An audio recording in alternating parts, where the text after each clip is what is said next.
মানিকচকের আন্তঃরাজ্য সীমান্তে প্রায় 21 দিন ধরে বন্ধ নৌকা যাতায়াত। নৌকা পরিষেবা তুলে দিয়ে লঞ্চ পরিষেবা টিকিয়ে রাখতে চক্রান্ত করছে ঘাট মালিকপক্ষ বলে অভিযোগ মাঝিদের। যদিও গঙ্গা নদীর জল বাড়ায় বন্ধ নৌকা চলাচল, দাবি ঘাট কর্তৃপক্ষের। মানিকচক ব্লকের অন্তর্গত মানিকচক ঘাট বাংলা ঝাড়খণ্ডের আন্তঃরাজ্য সীমান্ত। নৌকা লঞ্চের মাধ্যমে যাত্রী ও যানবাহন পারাপার করা হয় গঙ্গা নদীর ওপর দিয়ে।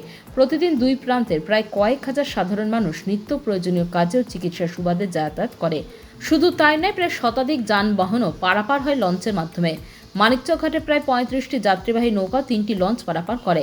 প্রায় এক মাস আগে গঙ্গা নদীর জল বাড়ার কারণে বন্ধ করা হয়েছিল নৌকার মাধ্যমে যাত্রী পারাপার, তবে বন্ধ করা হয়নি লঞ্চ পরিষেবা।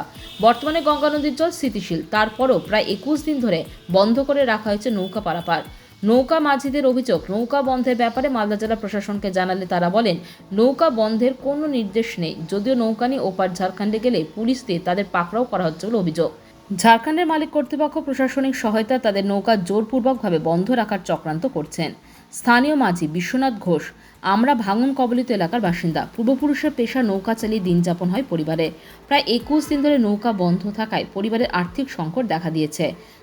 সমস্যাটা হচ্ছে যে আমাদের নৌকা আজকে 21 দিন ধরে বন্ধ হয়ে আছে। হ্যাঁ, আমরা যখন খোঁজ নিতে যাচ্ছি তো এইবারে বলছে যে আমরা কিছুই, আমাদের কোনো আদেশ নেই ডিএম অফিস থেকে। ওপার থেকে যাচ্ছে তো ওপারে বলছে যে ওপারে এসডিওর বাহানা করছে, ঘাটমালিক বলছে এসডিও থেকে বন্ধ করেছে। না, কোনো কাগজ দেয়নি আমাদেরকে বা কোনো কাগজও দেখায়নি। আচ্ছা, ওপারে যদি নৌকায় নিয়ে যান তাহলে কি হচ্ছে? ও থানায় তুলে নিচ্ছে, হ্যাঁ, প্রশাসনকে দিয়ে তুলে নিচ্ছে। হ্যাঁ, মারধরও করে আর এবং তুলে নিয়ে যায় পুলিশ। তারপরে হ্যাঁ, আটকে রাখে তারপরে আমরা প্রসেসে নিজের প্রসেসে দিয়ে তারপরে ছাড়াই। হ্যাঁ, ওরা কোনো প্রসেস লাই না। ওরা কোনো কাগজ দেখাচ্ছে না, ওরা কোনো কাগজ দেখাচ্ছে না বন্ধের। এইভাবে আমরা মনে করছি এরা ঘাটবালার চক্রান্ত। এই সনু সিংহে চক্রান্ত। আগেও তো ঘাটবালা ছিল, ও আমাদেরকে নিয়ে চলতো। হ্যাঁ, এতদিন ধরে আমাদের তিন পূর্বপুরুষ চলে গেল, আমার দাদা বাবা। হ্যাঁ, আমরা চালিয়ে আসছি। এখন আমাদের নৌকা তো আজ থেকে নয়, জাহাজের আগে থেকে আমাদের নৌকা আছে।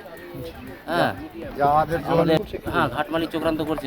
কেন উনি চক্রান্ত কেন করছে? কি মনে ও বলতে চাইছে যে জল বেড়ে গেছে। হ্যাঁ, বাহানা দেখাচ্ছে, কিন্তু জল তো বাড়ার কোনো সম্ভব না, জল তো এমনি কম আছে। চলছে দেখছি। হ্যাঁ, লঞ্চ চলছে, কিন্তু নৌকাটা বন্ধ রেখেছে। নৌকাটাই বন্ধ রেখেছে। লঞ্চের মালিক কে? লঞ্চের মালিক হলো সনু সিং। আচ্ছা, এবং আমরা যে যাই ওখানে তো আমার 10 টাকা করে পার হেড প্যাসেঞ্জার আমাদেরকে দিয়ে দিতে হয়। ওদের তোলা নিয়ে ও নেয় কি তোলা কে নেয়? ওটা ঘাট মালিক। আচ্ছা, ঘাট মালিক কর্তৃপক্ষ মানিকচক ঘাটে নৌকা চলাচল সম্পূর্ণভাবে বন্ধ করতে চক্রান্ত করছেন। আমরা বিষয়টি লিখিতভাবে জেলা ব্লক প্রশাসনকে জানিয়েছি। প্রশাসন বিষয়টি খতিয়ে দেখার আশ্বাসও দিয়েছেন। তবে আগামী কয়েক দিনের মধ্যে নৌকা চলাচল শুরু না হলে মানিকচক ঘাটে বিক্ষোভ এবং বৃহত্তর আন্দোলন করা হবে, এমনকি লঞ্চ পরিষেবা বন্ধ করব আমরা বলে হুঁশিয়ারি দিয়েছেন আরেক নৌকামাঝি গণেশ মণ্ডল। 20 দিন থেকে নৌকা বন্ধ করে রেখেছে। হ্যাঁ, জাহাজ মালিক তোর নৌকা বন্ধ রেখেছে, প্যাসেঞ্জার তোর নৌকা যেতে দিচ্ছে না। আর আমার বাপ দাদারা মানে আজকে অনেক দিন থেকেই নৌকা বেয়ে আসছে।